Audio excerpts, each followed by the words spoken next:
Yeah, John and Ellen, we are at the Rural Metro Fire Station where the watch party is just wrapping up. And as you heard, there was a lot of excitement when results came in. Joel D, even when they're looking for mental health resources, it can take months. Okay, time to check in with Corey. Today, he's at Soretta Candy Company, a West Valley point of pride. Corey. Yeah, we are. I love this place. I don't know how many times I've been here to see Tony Soretta, but now the Sorettas, they just keep replicating themselves. This is generation number 5. This is Grayson. Grayson, how old are you this year? I am 9 years old. You're about to be 10. It's good. You're having a great summer, I see. Now, what I would like you to do, if you don't mind, this is one of your newest concoctions. You invented this, am I right? Yes. Okay, we're going to find out what it is in a minute. But first of all, let's give one to all of these nice people over here. Just run right down the row, hand them all out. So It was motherhood.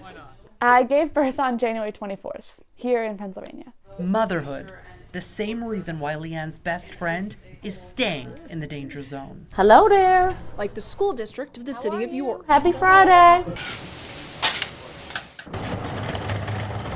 Even on a cool Monday morning in Tempe, Matthew and Ashe roll out their faux commercial building roofs. They're testing just how hot they get. Base coat, top coat, it's making it seamless.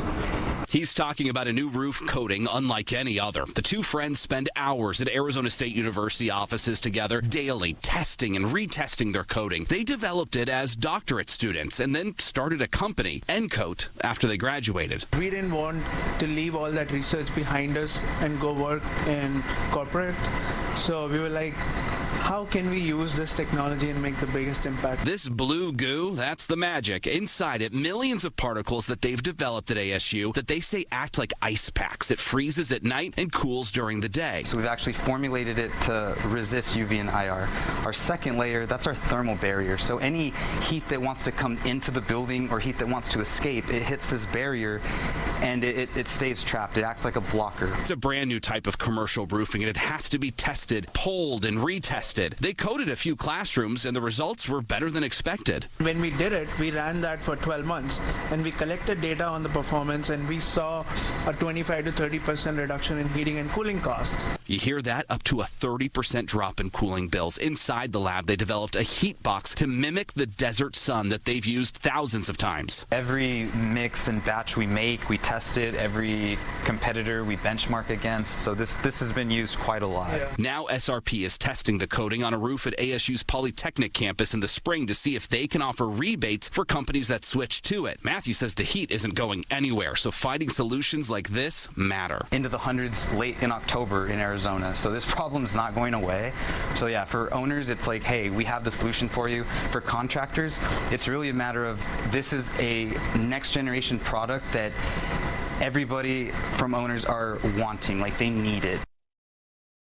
It's kind of a wait-and-see game. Dave Benner is a third-generation owner of El Vista Orchards in Adams County, which supplies apples and peaches across the region. A crop like this we only see once every 365 days, so there's a lot of anticipation, a lot of preparation, and let's face it, a lot of work that goes into that one chance. But that one chance at a fruitful season could be uprooted because of the unseasonably warm temperatures. You can see that this pink lady bud here has literally come out of dormancy. Fruit growers are concerned the lack of winter weather could potentially devastate their produce. With the ground being warm, no frost in the ground, and overnight lows in the 50s, the tree is getting all the signals that it needs to turn on. March the 17th, this wouldn't worry me.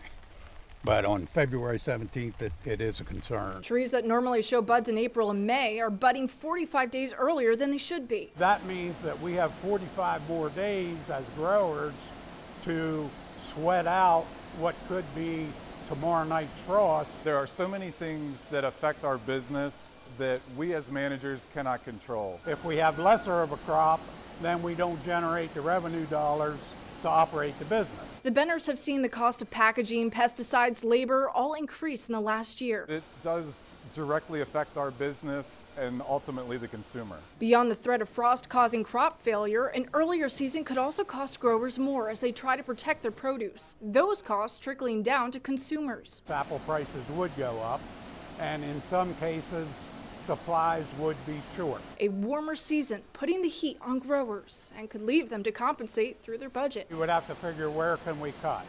Do we need to hire as many pickers? A local restaurant is getting a lot of attention, national attention, for their French fries. And Fox 10 photojournalist Mitch Ohlweiler introduces us to Fleet Street Fries. I'm Flip Assard. I'm the founder of Fleet Street. I started as a food truck in 2015 doing Belgian-style pommes frites on the street. Started selling more French fries out the back of the truck than I was selling on the street, and got the opportunity of a lifetime when Cisco came to me in 2018 and said, hey, do you want us to do your delivery and distribution? And that made me realize that there's more to it than being a food truck in Phoenix at farmers markets. Deep down, I'm a child. French fries are my favorite food, and I just kind of fell in love with them. And when the food truck scene was kind of starting in Arizona, nobody was doing hand-cut, twice-fried French fries. I lived in England for a few years and just had these ideas of like the perfect fish and chips, or going to Amsterdam or Belgium and getting cones of fries. And so I wanted to do something where people wouldn't be threatened by my food truck, but I could still have some fun and show off our culinary skills. Our process is more of an old school Belgian style process. So we cut the potatoes, we soak them for 24 hours, we oil blanch them, then we cool them down and freeze them. So we kind of do it the old fashioned way, as if a chef would be hand cutting in the back of his restaurant before service. The seed of the potato is different, the oil is different, we're clean label, there's no chemical coatings, there's no starch sprays, we're gluten-free, vegan, kosher, non-GMO, seed oil free. So everything that we do is to try to make the highest quality raw material be perfect for the end user. We cut about 150,000 pounds of potatoes a week. Right now we're actually getting our potatoes out of Maricopa, Arizona, so the Ak-Chin community is growing potatoes out there, and we're using them as they grow them every year for us. Having that relationship with the farm and the end user, knowing that that potato is grown for us. Working with Roberto and Andres over the last 5 years as we figured out and developed this oil that works for our frying, for our freezing, for our preparation.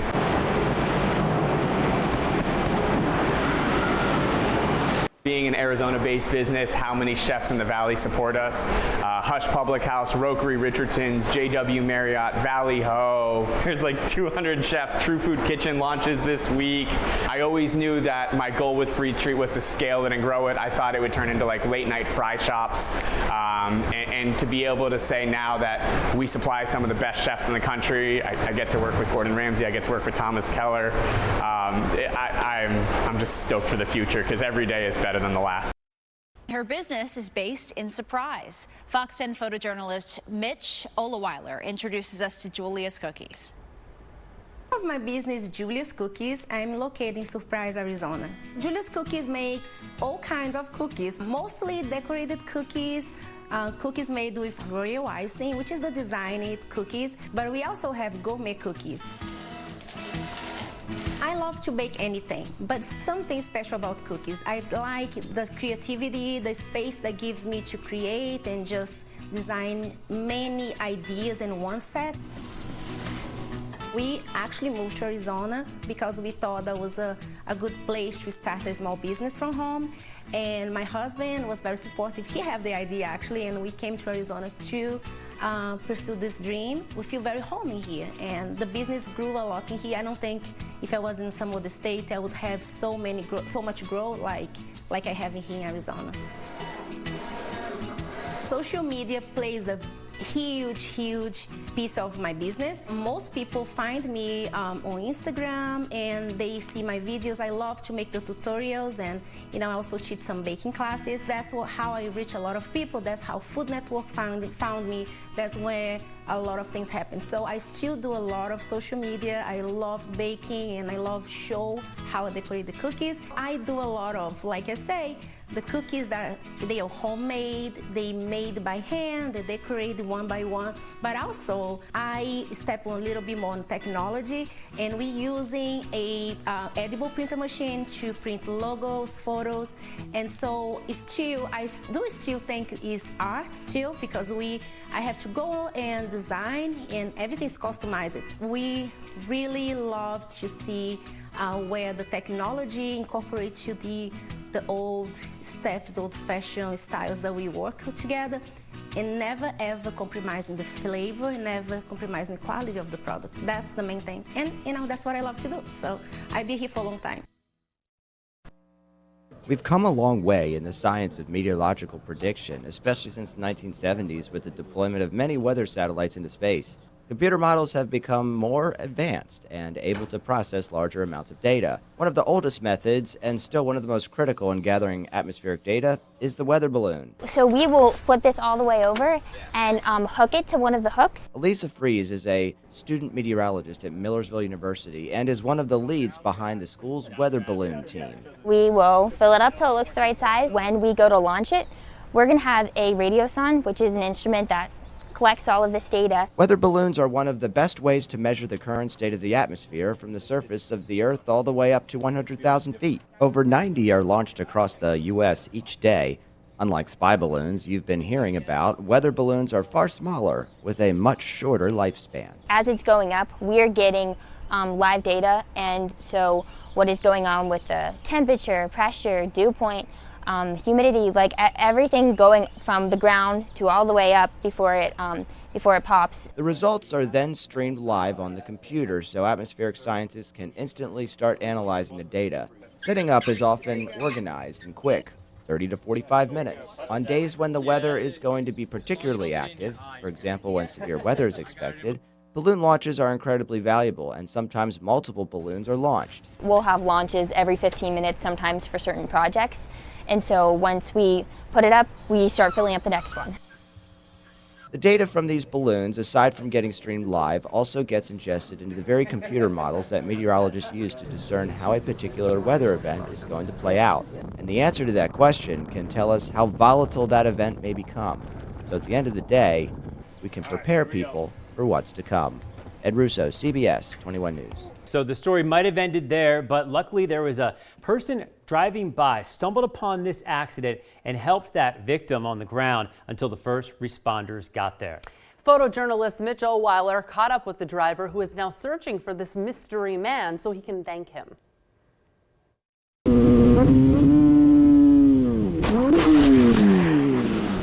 I saw the first one and I was like, okay, I'll slow down. And then I didn't really see the second one. I stopped sliding and I got up and started like trying to run over to the road. I could tell like I couldn't walk like I normally could.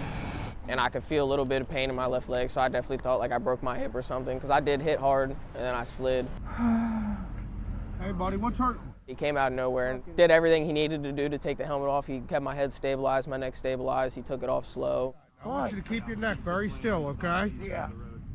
Like, it can happen to anybody. It happens so fast, you know, it's unexpected. You see videos all the time, people not stopping. That's like my biggest thing, people getting in accidents and people not stopping to help. Having somebody that knows what to do at a scene like that is definitely like, it makes everything way easier. So I appreciate you for stopping and, you know, making sure I was okay until somebody came and got me. I'd probably still be in the hospital if I didn't have my gear on, so definitely buy some gear and wear it.